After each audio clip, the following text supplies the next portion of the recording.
يا مكة يا حرما أشجانا نلت عيزا وطبت مكانا وطبت مكانا. اعوذ باللہ من الشیطان الرجیم. بسم اللہ الرحمن الرحیم. الحمدللہ رب العالمین والعاقبۃ للمتقین والصلاۃ والسلام علی سید الانبیاء والمرسلین وعلی آلہ وصحبہ اجمعین. ناظرین گرامی السلام علیکم. میں ہوں آپ کا میزبان رئیس احمد اور آپ دیکھ رہے ہیں اپنا پسندیدہ پروگرام میٹرو ون پر. کئی سال سے الحمدللہ پروگرام دیکھا جا رہا ہے، پسند کیا جا رہا ہے. بزم عقیدت کے ساتھ ہم حاضر ہوتے ہیں ہر جمعۃ المبارک کو دوپہر 12 بجے اور اتوار کو صبح 9 بجے نشر مقرر کے طور پر آپ یہ پروگرام ملاحظہ فرماتے ہیں. اس پروگرام میں بنیادی طور پر ایک موضوع کا انتخاب کیا جاتا ہے. اس موضوع کو ڈسکرائب کرنے کے لیے اس موضوع سے متعلق چند فکر انگیز بنیادی اور اہم نوعیت کے سوالات کو پروگرام کا حصہ بنایا جاتا ہے تاکہ اس موضوع کے حوالے سے تفہیم آپ کی سمجھ آ جائے.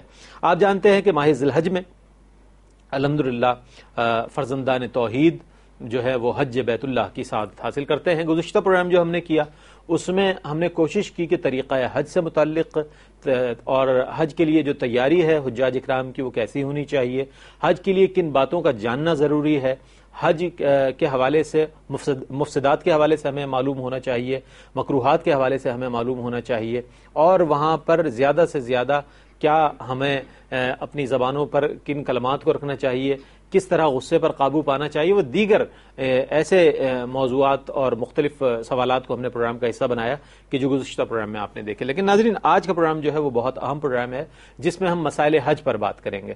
اور ظاہر ہے مسائل حج ایسے ہیں کہ جن کا جاننا آپ کے لیے بہت ضروری ہے. 1 لاکھ سے زائد عازمین حج انشاءاللہ پاکستان سے اس سال جو ہے حج بیت اللہ کی سعادت حاصل کریں گے اور لاکھوں افراد دنیا بھر سے حرم پاک میں پہنچیں گے اور حجاز مقدس میں پہنچ کر اپنی عبادات کریں گے اور لبیک اللہم لبیک لبیک لا شریک لک لبیک ان الحمد والنعمت لک والملک لا شریک لک کی صدائیں بلند کر رہے ہوں گے. انشاءاللہ ہم بھی آپ کے ساتھ ہوں گے لائیو ٹرانسمیشن میں. اور آج چونکہ یہ وہ وقت ہے کہ جب حجاج اکرام جو ہے تیاریوں میں مصروف ہیں تو ہم نے چاہا کہ اس حوالے سے حج سے متعلقہ جو مسائل ہیں ان پر پروگرام کیا جائے اور ان کے بارے میں آگاہی آپ تک پہنچائی جائے. ہمارے ساتھ آج بھی موجود ہیں، ایک بار پھر ہم نے زحمت دی ہے، ممتاز عالم دین ہے اور میٹرو ون کے پروگرامز میں کئی بار تشریف لا چکے ہیں اور گزشتہ پروگرام بھی ہمارے ساتھ تھے علامہ مفتی افضال الحق کلیانوی صاحب دام ذلہ. آپ سرپرست اعلیٰ ہیں مرکزیہ دارالابرار کراچی اور ممتاز عالم دین ہونے کے ساتھ ساتھ دینی علوم کے حوالے سے وقی مطالعہ رکھتے ہیں الحمدللہ اور بہت اچھے خطیب بھی ہیں. اور ان کے ساتھ تشریف رکھتے ہیں ممتاز محترم نعت خواں الحمدللہ پی ٹی وی کے اور دیگر چینلز کے ممتاز اور سینئر ثناء ہیں ماشاءاللہ، بہت عمدہ نعت گو بھی ہیں اور آپ کی ایک کتاب بھی منظر عام پر آ چکی ہے ماشاءاللہ. بحیثیت شاعر جانے پہچانے جاتے ہیں، بطور نعت خواں بہت زیادہ مقبول ہیں، معروف ہیں. ہمارے سحری ٹائم میں بھی تشریف لائے اور بہت خوبصورت آپ نے نعتیں پیش کی جنہیں ناظرین نے بہت پسند کیا. جناب محمد شکیل مدنی صاحب، دونوں حضرات کو السلام علیکم. وعلیکم السلام. ناظرین گرامی پروگرام کا آغاز باقاعدہ طور پر کر رہے ہیں نعت رسول مقبول صلی اللہ علیہ وآلہ وسلم سے. شکیل مدنی سے ملتمس ہوں کہ بارگاہ سرور کونین صلی اللہ علیہ وآلہ وسلم میں ہدیہ عقیدت پیش کریں. آئیے ہم سب مل کر حضور کی بارگاہ میں ہدیہ درود پیش کریں. اللہم صلی علی سیدنا و مولانا محمد وعلی آل سیدنا و مولانا محمد مبارک وسلم. وہ حبیب رب شہ دو سرا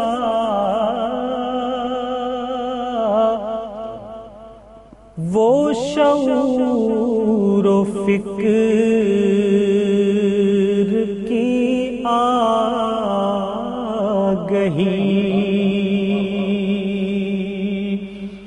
وہ حبیب رب شہ دو سرا وہ شعور و فکر کی آگہی،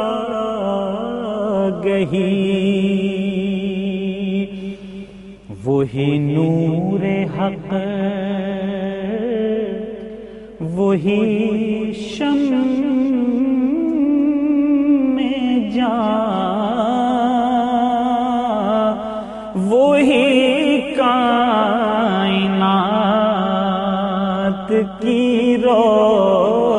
روشنی، وہی نور حق، وہی شمع جان، وہی کائنات کی روشنی،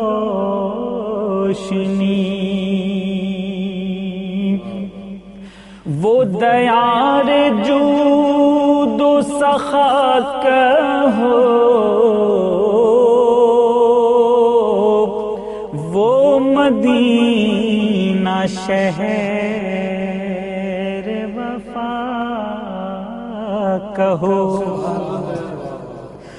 وہ دیار جود و سخا کہو،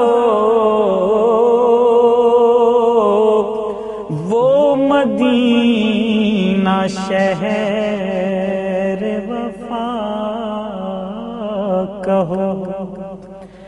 تمہیں کیا بتائیں کہ اس جگہ جو کہی ہے میں نے سنی گئی، تمہیں کیا بتائیں کہ اس جگہ جو کہی ہے میں نے سنی گئی۔ کبھی اہل عشق میں چھڑ گیا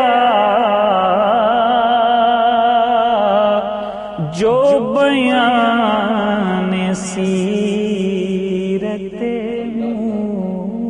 مصطفیٰ،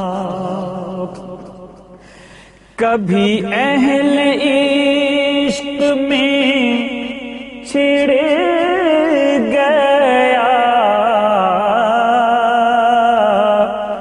جو بیان سیرت مصطفیٰ، مجھے یوں لگا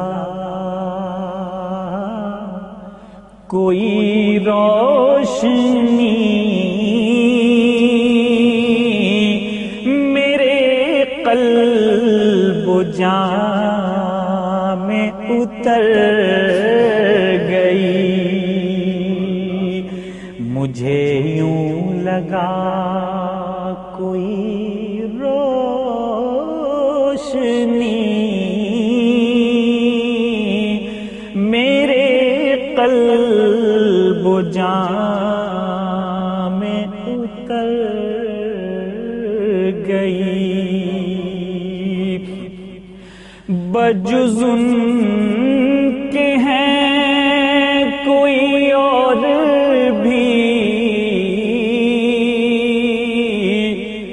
جو ہو جلوگر سرلا مکان، بجز ان کے ہیں کوئی اور بھی جو ہو جلوگر سرلا مکان، نہ ملائکہ کا گزر جہاں نہ پہنچ سکا کوئی آدمی، نہ ملائکہ کا گزر جہاں نہ پہنچ سکا کوئی آدمی، نہ وہ صبح ہے نہ وہ شام ہے، یہ انہی کا فیض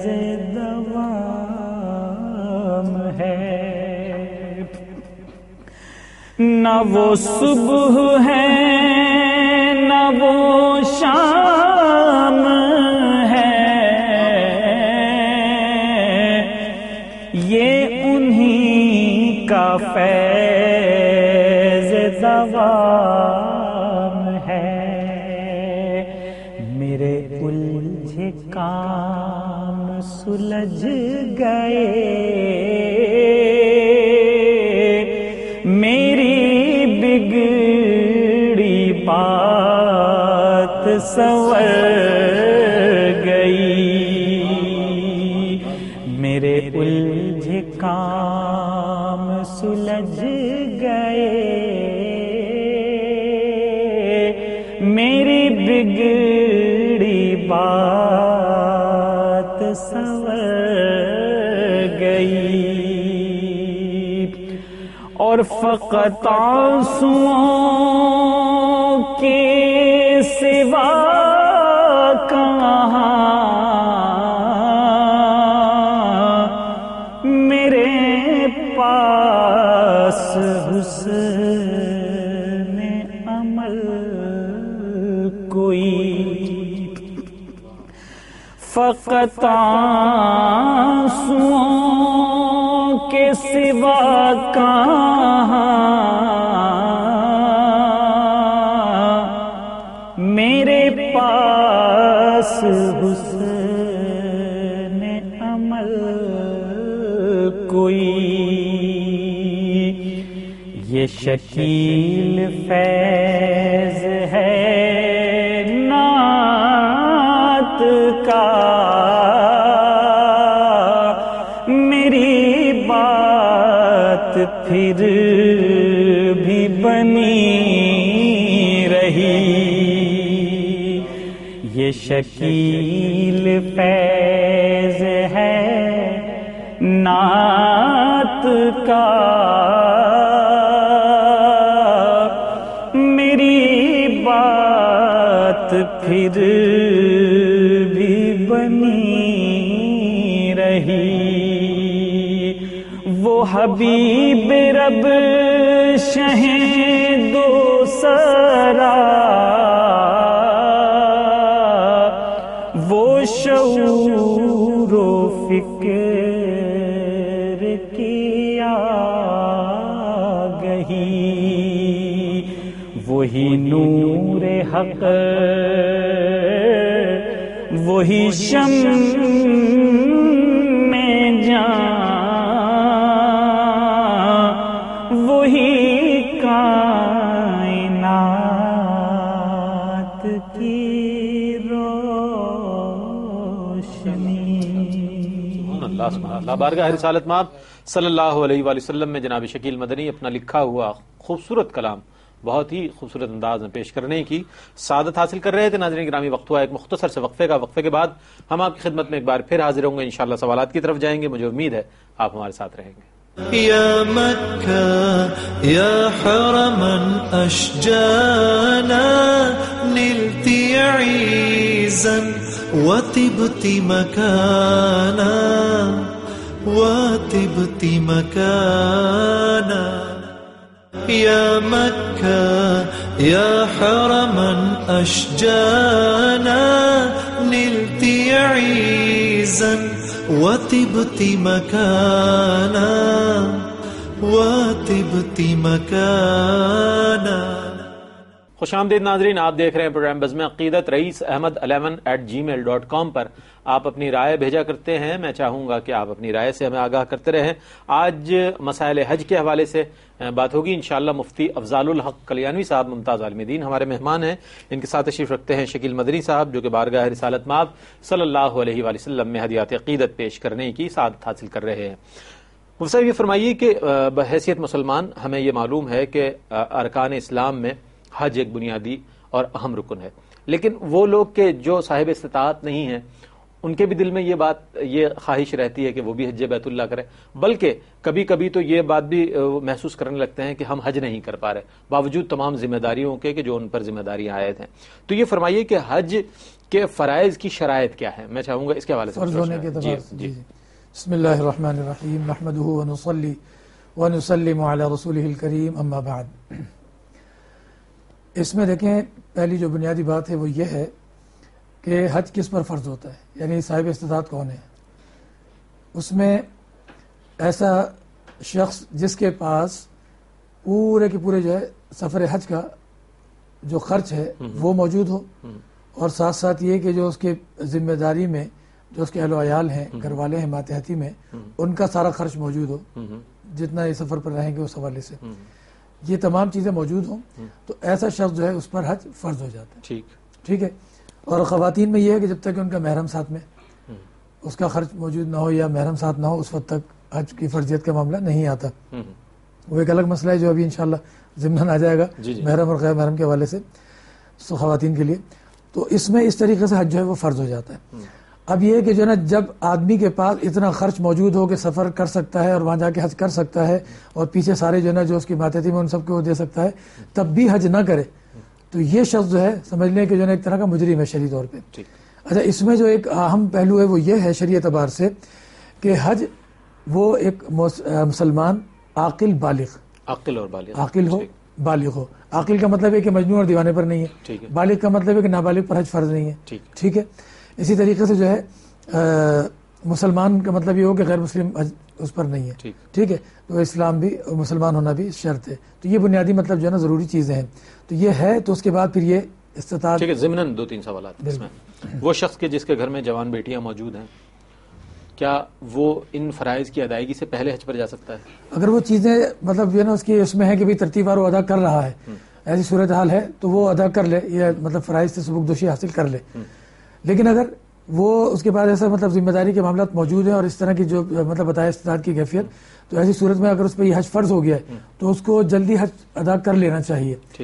ٹھیک ہے. اگر وہ ادا کر لیتا کتابوں میں لکھا ہے کہ اگر وہ ذمہ داریاں اس کی چل رہی ہیں اور سلسلہ وہ انجام دے رہا ہے تو دیتا رہے. ٹھیک ہے. لیکن اگر وہ حج کر کے آ کے یہ معاملات بھی اپنے ترتیب میں انجام دے سکتا ہے تو اس ترتیب سے حج کو اپنی جگہ رکھے. مقروض شخص اگر اس پر قرض بہت ہے اور وہ واجب الادا ہے تو کیا اس صورت میں حج ادا کر سکتا ہے؟ شرعی طور پر پہلی ذمہ داری اس کی ہے کہ قرض ادا کرے. پہلے قرض ادا کرے یہ پہلی ذمہ داری ہے. تاہم اگر وہ حج ادا کر لیتا اور وہ فرضیت والا ہے نفلی نہیں ہے تو اس اعتبار سے حج کی فرضیت وہ ادا ہو جاتی ہے. والدین سے ناراضگی کے ساتھ حج کے لیے کی ادائیگی کے لیے بھی بعض حضرات چلے جاتے ہیں یا یہ کہ وقتی ناراضگی ہوتی ہے وہ کہتے ہیں ماں باپ ہے راضی کر لیں گے معافی مانگ لیں گے. لیکن اگر ایسی صورت میں کوئی حج پہ چلا جائے تو کیا اس کے لیے کیا ضروری ہے؟ اگر والدین واقعتاً شرعی اعتبار سے درست مطلب جو ہے نا وہ حق بجانب ہے ناراض ہونے میں ایسی صورت میں جو ہے نا راضی کرنا چاہیے. راضی کر کے جائے. اور اگر وہ جو ہے نا حق بجانب نہیں ہے بعض دفعہ ہوتا ہے والدین ایسی چڑچڑے پن کی وجہ سے کسی اور وجہ سے وہ ہیں پھر وہ معافی مانگ رہے سب کچھ کر رہے پھر بھی وہ اگر وہ نہیں کرتے تو ایسی صورت میں جو ہے نا پھر یہ مطلب آزاد ہے. اور اگر کوئی ایسا معاملہ نہیں ہے تو پھر راضی کر کے پھر جائے. اچھا ایک صورت اور بھی ہے کہ چونکہ یہ بھی فرض ہے اور دیگر فرائض بھی ہیں اور اگر دیگر فرائض سے غفلت برت رہا ہے ایک شخص یعنی نمازوں کی پابندی نہیں کر رہا 5 وقتہ نماز نہیں پڑھ رہا وہ دیگر فرائض رمضان میں روزے نہیں رکھتا وہ دیگر ایسے فرائض ہے کہ جن کے کی اہمیت کو محسوس نہیں کرتا لیکن حج کرنے کا شوق ہے تو کیا ایسی صورت میں حج پر اس کا جانا ٹھیک ہے؟ جہاں تک جو ہے فرائض کے حوالے سے سوال ہے تو دیکھیے آپ صلی اللہ علیہ وسلم نے جو فرمایا کہ بھائی اسلام کی بنیاد 5 چیزوں پر ہے. اس میں شہادتین ہو گئے اللہ اور اس کے رسول کی گواہی دینا یہ عقیدہ ہو گیا. اس کے علاوہ نماز اور زکوٰۃ رمضان کے روزے اور حج. ٹھیک ہے. اب جو شخص بھی جس فریضے میں کوتاہی برت رہا ہے مسلمان ہونے کے ناطے تو جس طرح ایک عمارت ہوتی ہے ستونوں پہ کھڑی ہوتی ہے تو جو ستون یا جو سائڈ بھی اس کی کمزور ہوگی تو اس اعتبار سے عمارت پہ اثر پڑے گا. تو ایک مومن مسلمان کا معاملہ جبھی مکمل ہوگا جب وہ ہر چیز کو اپنی اپنی جگہ رکھے گا. اب حج فرض ہے تو حج اپنی جگہ رکھنا ہے اور نماز اپنی جگہ. اب یہ کوتاہی نماز کی اگر ہے تو حج کے حساب سے اس کو بھی مکمل کر لے تو انشاءاللہ جو ہے نا یہ حج اس کا گویا کہ فائدہ مند ثابت ہو رہا ہے. اور ویسے بھی حج کے اس میں آتا بھی ہے کہ جس کا حج مقبول ہوتا ہے تو اس کی زندگی میں تبدیلی آ جاتی ہے. بالکل. اچھا ایک سوال اور بڑا بنیادی ہے اور یقیناً ہماری بہت سی بہنیں جو جانا چاہتی ہیں الحمدللہ صاحب ثروت ہیں لیکن محرم کے نہ ہونے کی وجہ سے حج ادا نہیں کر پا رہی تو کیا اس کے لیے آپ کہنا چاہیں گے؟ فی نفسی دیکھیں قانوناً بھی اور شرعی طور پر بھی منع ہے. لیکن علامہ انور شاہ کشمیری رحمۃ اللہ علیہ کی جو ہے اس میں بعض کتب میں مضامین مل رہے ہیں اس میں انہوں نے گنجائش بتائی ہے. ایسی صورت میں جبکہ کوئی نوعیت ایسی بن رہی ہے کہ محرم تو نہیں ہے لیکن خواتین ساتھ جا رہی ہیں یا عمر رسیدہ ہیں اس طرح کی نوعیت ہے تو ایسی صورت میں اگر لگ کے اگر حج کر لیا تو حج ادا ہو جائے گا فرضیت بھی ادا ہو جائے گی. البتہ بعض علماء نے احتیاطاً یہ بتایا کہ ساتھ ساتھ توبہ استغفار بھی کر لی جائے. میرے پاس علامہ انور شاہ کشمیری رحمۃ اللہ علیہ کے ارشادات اور ملفوظات کی کتاب ہے اس میں یہ تفصیل لکھی ہوئی ہے. تو اس حوالے سے ایک پہلو نکل آیا کہ ایک محقق نے ایک چیز بیان کر دی ہے، تو اس اعتبار سے اگر کوئی اس طرح کر رہا ہے تو احتیاط کے تمام پہلو اگر موجود ہیں تو ایسی صورت میں اگر کر لیا تو انشاءاللہ حج کی فرضیت بھی ادا ہو جائے گی، اور ساتھ ساتھ یہ کہ احتیاطاً توبہ استغفار اللہ تعالیٰ سے کر لے کہ سفر کا جو گناہ ہے غیر محرم کے بغیر کرنے کا، تو ایک حکم تھا وہ حکم عدیلو ہی، تو توبہ استغفار بھی کر لے۔ اچھا، حج کو تو ہم حج ہی سمجھتے ہیں، لیکن حج کی مختلف اقسام ہیں، مختلف اصطلاحات ہیں، صحیح، افراد، قران اور حج تمتع۔ میں چاہوں گا ان پر مختصراً ضرور۔ صحیح ہے۔ دیکھیں حج جو ہے نا وہ فی نفسی حج تو حج ہے، سارے وہی کام انجام دینے ہوتے ہیں سب کو ہی، لیکن بنیادی طور پر شرعی طور پر حج کی 3 قسمیں ہیں۔ پہلی قسم جو ہے وہ حج افراد کہلاتی ہے، دوسری جو ہے حج قران، اور تیسری جو ہے حج تمتع۔ افراد اس حج کو کہتے ہیں جس میں حج کرنے والا جب ارادہ کرتا ہے تو صرف حج ہی کا احرام باندھتا ہے، اور یہ عموماً وہاں کے مقیم حضرات جو ہیں وہ کرتے ہیں۔ اور دوسری قسم ہے حج قران۔ حج قران میں آفاقی جو باہر سے آ رہے ہوتے ہیں، حرمین شریفین اور ہل سے باہر، میقات سے باہر کے آنے والے، تو وہ عمرے اور حج دونوں کی نیت ایک ساتھ کرتے ہیں۔ تو یہ جو ہے حج مطلب جب سفر کرتے ہیں تو ایسی صورت میں جب عمرہ وہاں پہ جا کے کریں گے تو عمرہ کرنے کے بعد ان کا احرام جوں کا تو رہتا ہے، اور جب حج کے دن آئیں گے تو حج کے دنوں میں حج کے مطلب پورے کر کے پھر احرام کھلے گا ان کا، یہ حج قران کہلاتا ہے۔ میں ابھی اس طرف لغوی اور لفظی ترجمے کی طرف نہیں جا رہا ہوں، صرف مختصراً بتا رہا ہوں آپ کو، مطلب زیادہ سے زیادہ فائدہ اٹھانے کے حوالے سے۔ اور تیسری حج تمتع۔ حج تمتع وہ ہے کہ جب آفاقی جب باہر سے آ رہا ہے تو وہ اپنے منزل سے جب چل رہا ہے اپنے مقام سے، تو وہ پہلے نمبر پر صرف عمرے کی نیت کر کے عمرے کا احرام باندھتا ہے، وہاں جانے کے بعد عمرہ ادا کر کے احرام کھول دیتا ہے، پھر حج کے دنوں میں حج کے لیے الگ جیسے پھر احرام باندھتا ہے، یہ حج تمتع کہلاتا ہے۔ اور عموماً اپنے یہاں سے جانے والے حضرات جو ملک سے وہ زیادہ تر یہی حج کرتے ہیں، تو یہ حج تمتع کہلاتا ہے۔ اچھا، حج مبرور کی ایک اصطلاح بہت عام ہے اور اس کے لیے لوگ دعا بھی دیتے ہیں، اور حج مبرور کے حوالے سے بات ہو رہی تھی نا، حج مبرور کا جو آپ نے سوال اٹھایا تو اس میں حج مبرور بعض بزرگوں نے اپنے اپنے اعتبار سے ایک بات بتائی ہے۔ بعض نے تو یہ فرمایا جیسے خواجہ حسن بصری رحمۃ اللہ علیہ اور دیگر بڑے بعض حضرات اکابرین نے کہ حج مبرور اسے کہتے ہیں کہ جس میں جو اس کے احکامات ہیں، تعلیمات ہیں، ان پر پورا جو ہے نا عمل کر کے آدمی حج پورا کرے۔ بعض نے کہا کہ اس حج کی جو جنایات وغیرہ ہیں اس سے حج کو جو ہے نا محفوظ رکھا جائے، یعنی جو احرام کی پابندیاں ہیں، حج کی پابندیاں ہیں، اس کا خیال رکھا جائے۔ اور اسی طریقے سے جو ہے علامہ نووی رحمۃ اللہ علیہ نے ریاض الصالحین میں باب حج میں جو ہے وہاں ذکر فرمایا، حج مبرور کے بارے میں فرمایا وہ حج جس میں معصیت نہ ہو۔ واہ واہ۔ تو غرض یہ کہ اس طرح سے جو ہے نا یہ حج مبرور کے لیے مختلف جو ہے نا ارشادات اکابرین کے موجود ہیں۔ تو اہتمام یہ ہونا چاہیے کہ حج سے پہلے حج کے تمام مسائل وہ آدمی بار بار کتابوں سے پڑھ بھی لے اور سیکھ بھی لے، سمجھ بھی لے کہ تمام مسائل صحیح سے جو ہے نا اس کے مطابق حج کرے، گناہوں سے مکمل بچائے، آنکھ، کان، زبان، ہاتھ، پیر، سب چیزوں سے مکمل طور پر یہ کہ بھئی چند دن ہیں، تھوڑی سی محنت کرنی ہے، اس میں مکمل اس طریقے سے آدمی نے کر کے نکال لیا تو انشاءاللہ بھرپور طریقے سے جو ہے نا وہ حج مبرور ہو جائے گا۔ اور معنی سادہ سے اس کے حج مبرور کے یہ بھی کیے جاتے ہیں حج مقبول۔ واہ واہ۔ اچھا، 2-3 سوالات ہیں میرے، مختصر لیکن بہت اہم سوالات ہیں۔ پہلا سوال یہ ہے کہ حالت احرام میں بعض مباح اور حلال چیزیں جو ہے وہ حرام ہو جایا کرتی ہیں۔ گو کہ یہ سوال گزشتہ پروگرام میں بھی ہم نے شامل کیا، لیکن میں چاہوں گا کہ اب بھی کچھ ایسے لوگ دیکھ رہے ہوں گے، عازمین حج دیکھ رہے ہوں گے اس پروگرام کو، کہ اگر کسی بھی حاجی صاحب کے ذہن میں یہ بات رہ گئی، محفوظ رہ گئی، یا کوئی کسی ہماری بہن کے ذہن میں محفوظ رہ گئی، تو یقیناً بہت ساری احتیاطیں وہ کر پائیں گے وہاں پر۔ میں چاہوں گا اس حوالے سے کچھ اشارات۔ جی دیکھیے، اس میں جو ہے نا سب سے پہلی بات یہی ہے کہ عام طور پہ دوسری جو عبادات ہیں ان میں اس اعتبار سے اللہ پاک نے جو ہے نا شرائط رکھی ہیں، پابندیاں رکھی ہیں۔ حج ایک عجیب و غریب عبادت ہے، ایک عاشقانہ اور دیوانہ وار جسے کہتے ہیں وہ کیفیت ہے، اور اس میں سارے کے سارے انبیاء نے یہ عبادت انجام دی، جناب رسول اللہ صلی اللہ علیہ وسلم نے، صحابہ کرام نے، اسی دیوانہ وار انداز میں۔ مرد سارے کے سارے جو ہیں وہ دیکھیں کس طرح 2 کپڑوں میں آ جاتے ہیں احرام کی حالت میں، پھر لبیک کی صدائیں لگاتے ہوئے ہر چیز سے بے نیاز ہو جاتے ہیں۔ تو اللہ تعالیٰ نے بعض وہ چیزیں جو عام زندگی کا حصہ ہیں یا ضروریات زندگی میں ہیں، یا یہ کہ وہ عام بعض دفعہ عبادت کا حصہ بھی ہوتی ہیں، وہ اللہ تعالیٰ نے پابندی لگا دی۔ اب خوشبو ہے، عام حالت میں جو ہے نا سنت ہے، جمعے کے دن خاص طور پہ، اور عام حالت میں لگانا مسنون ہے، عبادت کا حصہ ہو جاتا ہے اس طرح سے، لیکن یہاں پر ساری چیزوں پر پابندی ہے۔ اب جسم پر جو کپڑے ہیں، لباس پوشاک ہے، اس میں ہر طرح سے پابندی کے بھی، جسم کے ساق پر جو بھی سلے ہوئے کپڑے ہیں تو مرد وہ لباس نہیں پہنیں گے، چاہے جناب وہ قمیض ہو، بنیان ہو، شلوار ہو، پاجامہ ہو، پینٹ ہو، کوٹ ہو، ویسٹ کوٹ ہو، جتنی بھی چیزیں سب پر پابندی. پھر مردوں کے لیے جو ہے نا جو چپل پہننی ہے یا جوتا پہننا ہے وہ ایسا ہو کہ ابری ہوئی جو ہڈی ہے قدم کی وہ کھلی رہے، یعنی ہوائی چپل جو کہلاتی ہے، ہوائی چپل پہن لیں یا اس طرح کی چپل ہو کہ جس سے اوپر کی ہڈی کھلی رہے، یا جوتا بھی ایسے ہی پہنے جو اوپر کی ہڈی کھلی رہے، یہ اس طریقے سے. یا موزہ پہنا چمڑے کا، کوئی جوتا پہنا ہے تو اوپری ہڈی کا حصہ وہ کاٹ لے، وہاں سے کھول لے. یہ کتابوں میں تفصیلات لکھی ہیں. خوشبو کی پابندی آ گئی. اسی طریقے سے جناب جو ہے ناخن ہے، بال ہیں، ان سب کو مطلب نہیں کاٹنا ہے، بچانا ہے. اسی طریقے سے جو ہے میاں بیوی کے آپس کے معاملات ہیں اس پر پابندی ہے. اسی طریقے سے اس بارے میں گفتگو کرنا بھی اس پر بھی پابندی ہے. یہ ساری کی ساری پابندیاں. جو مارنا جسم کی منع ہے، یا اسی طریقے سے ٹڈی مارنا، یہ وہ پابندیاں آ گئی جو عام حالت میں نہیں ہے. اسی طریقے سے مرد چہرہ اور سر اس پر کپڑا نہ لگے. عورت کے لیے صرف چہرے پر کپڑا لگنا منع ہو گیا. پردہ کرنا ہے تو پردہ کرنے کے لیے یا تو ہاتھ رکھ کے درمیان میں یا کوئی ہیٹ وغیرہ ایسا رکھے کہ چہرے پر کپڑا نہ لگے. پھر اس کی بھی پابندی آ جاتی ہیں کہ بھئی کتنی دیر لگا تو کیا ہے پابندی، کتنی دیر کیا. مختصراً سا بتا دوں اگر آپ کی اجازت تو یہ الگ سے سوال رکھیں گے. جی میں سوال میں چاہوں گا کہ بریک کے بعد ہم لے لیں گے آپ سوال. ناظرین وقت ہوا ایک مختصر سے وقفے کا. وقفے کے بعد انشاءاللہ اسی سوال کا جواب مفتی صاحب سے لیں گے انشاءاللہ.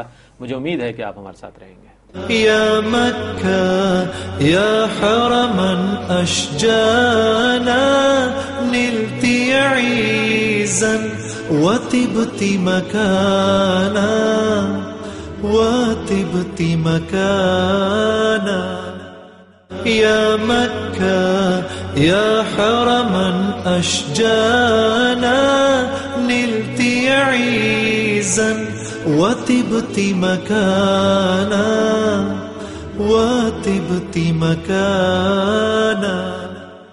خوش آمدید ناظرین، آپ دیکھ رہے ہیں پروگرام بزم عقیدت، اور آج مسائل حج کے حوالے سے بہت ہی بنیادی اور اہم نوعیت کے سوالات کو ہم نے پروگرام کا حصہ بنایا ہے. مفتی افضال الحق کلیانوی صاحب ہمارے مہمان ہیں اور شکیل مدنی صاحب موجود ہیں جو کہ انشاءاللہ پروگرام کے آخر میں نعت رسول مقبول صلی اللہ علیہ وآلہ وسلم پیش کریں گے. مفتی صاحب آپ جواب مکمل فرمائیں. ہاں دیکھیے، خوشبو کی معاملات میں تھوڑا سا یہ پہلو یاد رہے، اور اس طریقے سے جو ہے نا کپڑے پہننے کے حوالے سے نا، اچھا تھوڑا سا وہ جو میں شرائط بتا رہا تھا اس میں خواتین کا بھی ذکر آ گیا اور مردوں کی پابندی کا بھی آ گیا.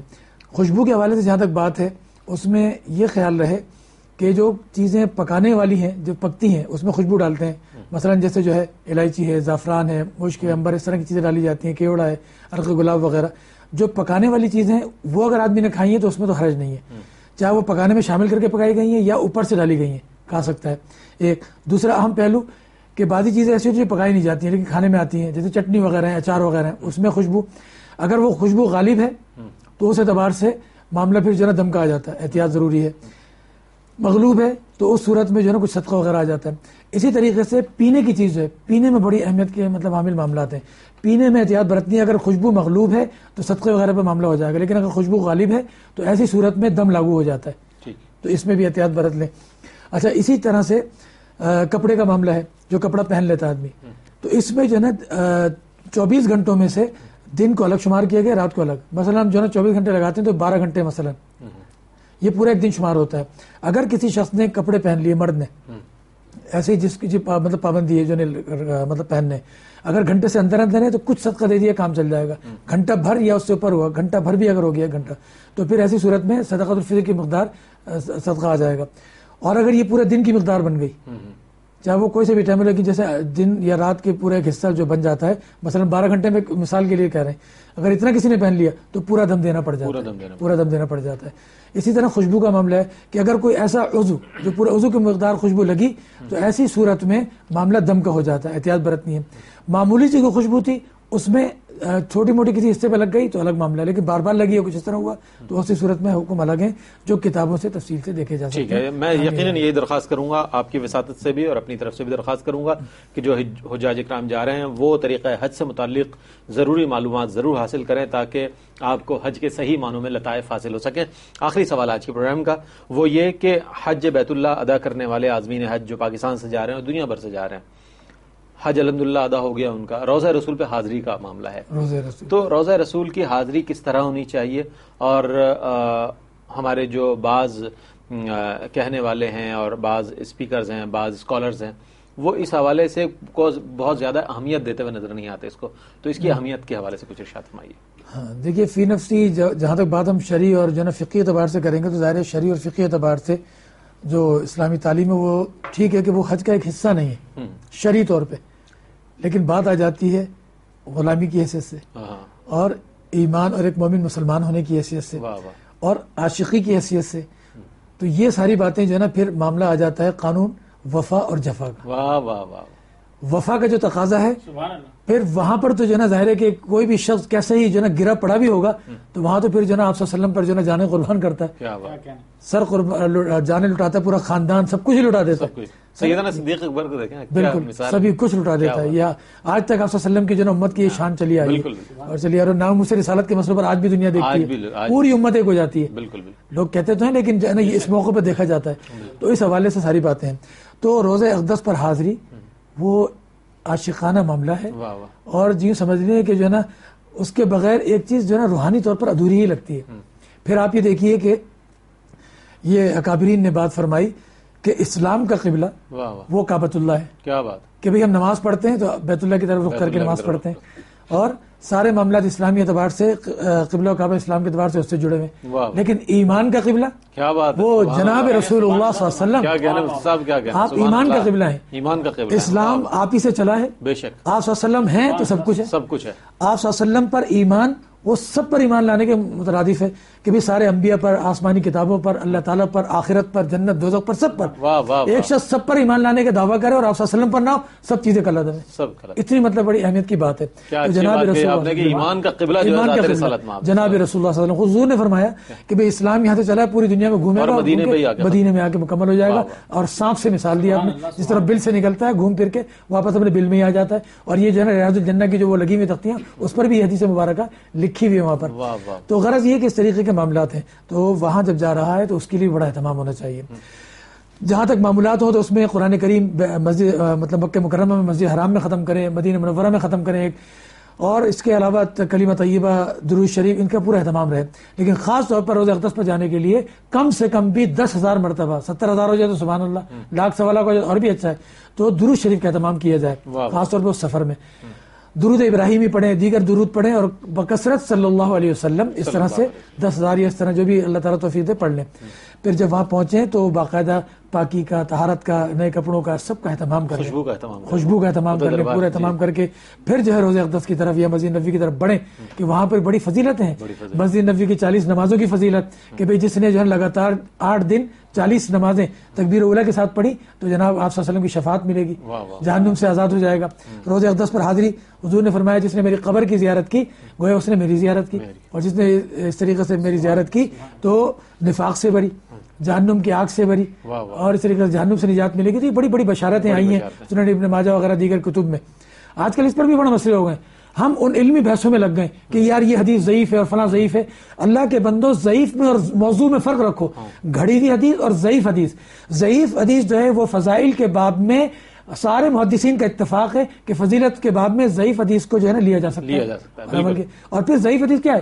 جس میں صحیح حدیث اور حسن کے والی جو شرائط ہیں راوی کی، اس میں جو ہے نا وہ شرائط نہیں پائی جاتی، کمی ہوتی ہے۔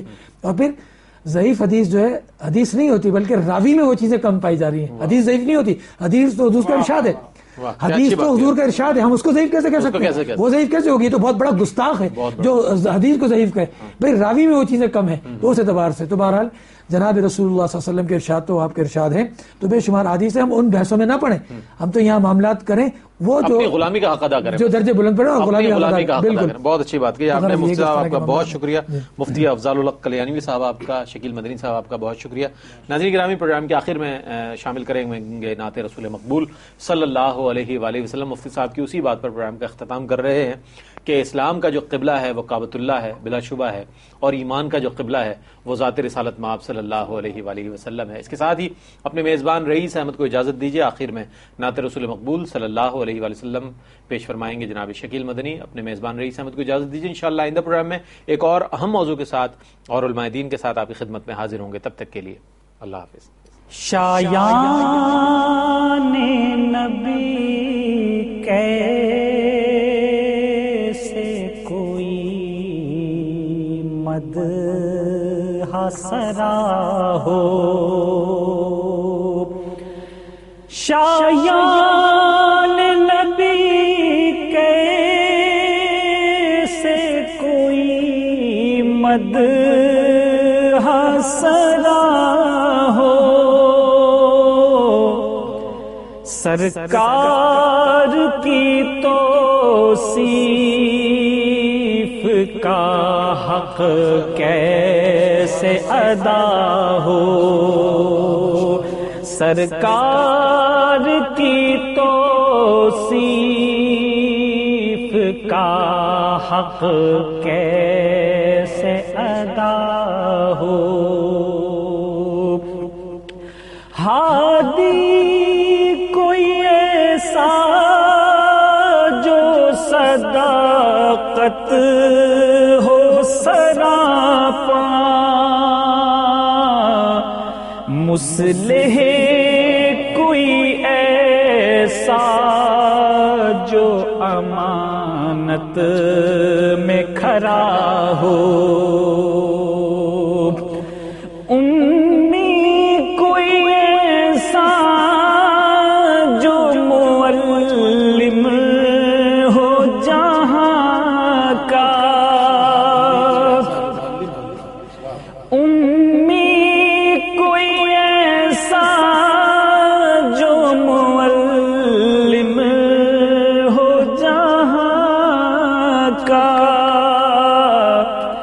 بے زر کوئی ایسا جو شہ ہر دو سرا ہو،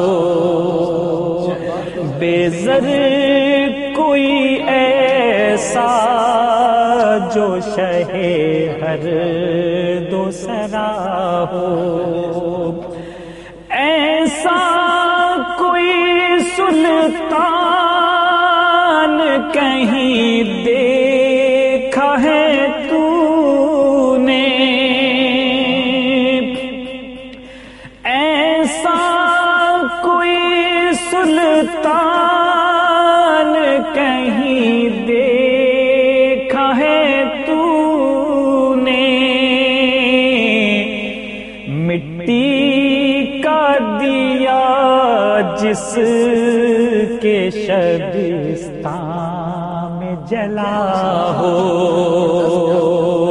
مٹی کا دیا جس کے شبستان میں جلا ہو، ہے کوئی جو آسی کو بھی سینے سے لگا لے، ہے کوئی جو آسی کو بھی سینے سے لگا لے، اور خون کے پیاسوں کے لیے محو دعا ہو، اور خون کے پیاسوں کے لیے محو دعا ہو، شایان نبی کیسے کوئی مدح سرا ہو۔ اور ایک سوال، ہر دور کی تاریخ سے یہ پوچھ رہا ہوں، ہر دور کی تاریخ سے یہ پوچھ رہا ہوں، ہے تیرے یہاں کوئی جو آقا سے بڑا ہو، ہے تیرے یہاں کوئی جو آقا سے بڑا ہو، شایان نبی کیسے کوئی مدح سرا ہو۔